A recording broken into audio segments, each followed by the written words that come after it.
By January 1945, 70,000 German and Hungarian soldiers were trapped inside Budapest. The Red Army had sealed the city. No evacuation, no reinforcement, no retreat, only winter and artillery. The Danube was frozen solid. Entire districts were flattened. Every street was a front line. Every basement was a bunker. Inside the city, ammunition was running low.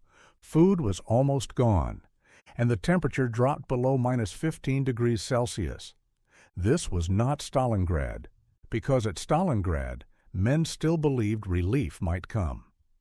In Budapest, hope was thinner than the rations.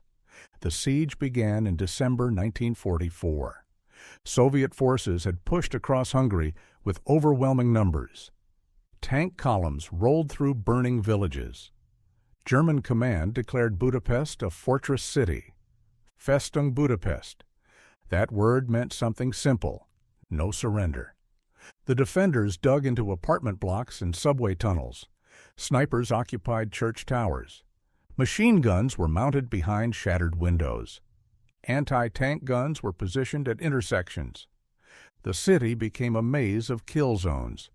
And outside that maze, Soviet artillery positioned itself for a slow crush. Imagine being 20 years old inside that maze. You sleep in a cellar beneath a destroyed bakery. The smell of flour mixes with smoke and rot. You haven't removed your boots in days.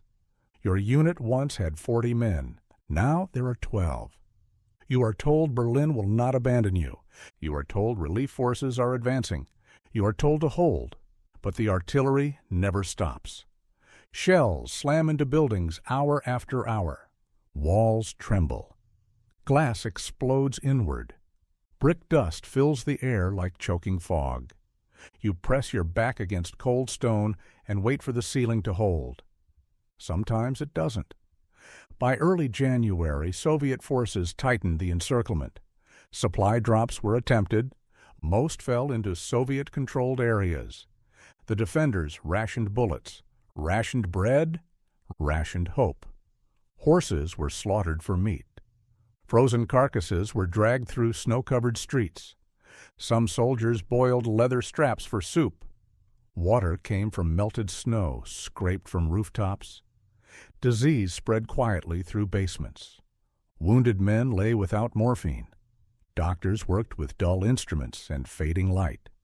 Frostbite took fingers before infection took limbs. Still, the orders were simple. Hold. The city itself began to collapse. Entire apartment blocks were reduced to skeletal frames. Families hid in cellars as front lines moved above them. Civilians were caught between armies.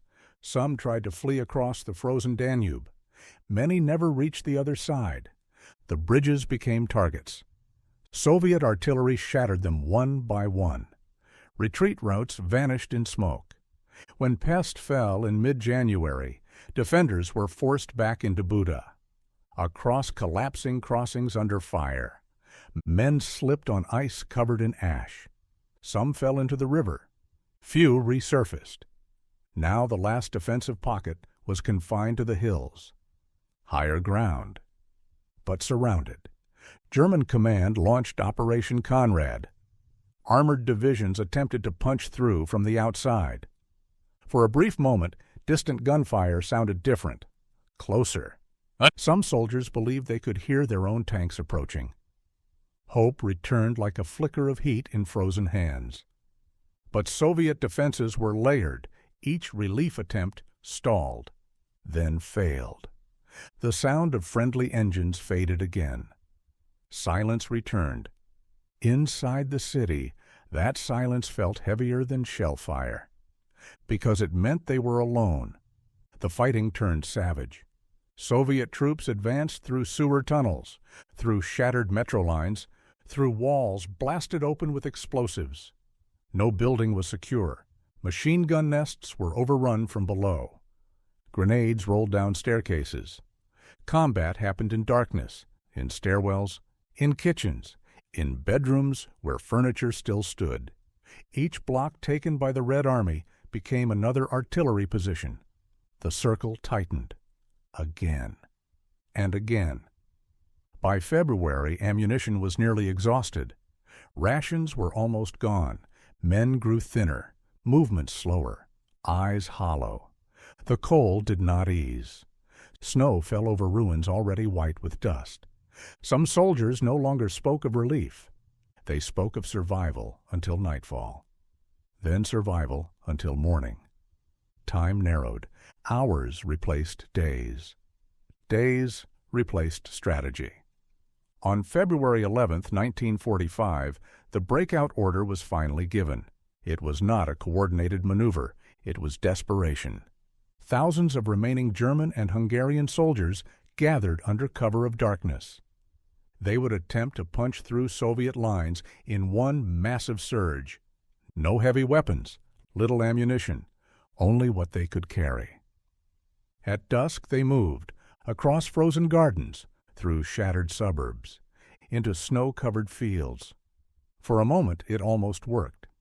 The first wave breached outer positions, but Soviet flares exploded overhead. Searchlights snapped on, machine guns opened fire, artillery crashed down on moving shadows. Men fell in rows. Some kept running, some crawled, some froze where they lay. The snow absorbed everything. Of the 70,000 trapped inside Budapest, only a few thousand would survive the breakout. Most were killed or captured. The rest disappeared beneath white fields outside a broken city. Budapest fell on February 13th.